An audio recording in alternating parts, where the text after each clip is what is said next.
Global markets remained jittery on Monday after fears of a faltering U.S. economy spread around the world.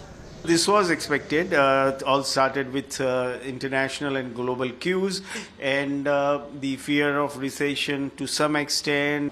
The sell-off started in Asia, with Japan's Nikkei suffering its biggest drop in 37 years. European stocks also fell sharply, followed by dips in the U.S. markets. Even gold, typically seen as a haven during tumultuous times, slid downward. The markets were reacting to a slew of economic data here in the U.S. The latest monthly jobs report showed that the unemployment rate ticked up to 4.3% from 4.1%. And another report showed that U.S. manufacturing activity is still shrinking.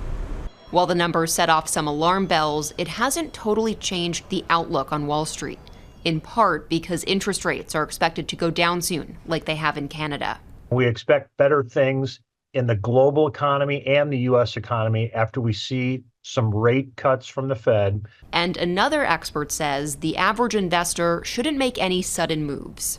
If you were planning on retiring on September 1, you should be worried. If you're not planning on retiring for 20 years, 30 years, this isn't going to change any of your plans in any way. And so the worst thing that you can do now is buy into the panic. For Canadian investors, Monday's holiday could mean losses Tuesday as the market catches up to the rest of the world. And in the U.S., the focus remains on the Federal Reserve and whether officials will lower interest rates during the next meeting in September. Bianca Facchinei, Global News, Washington.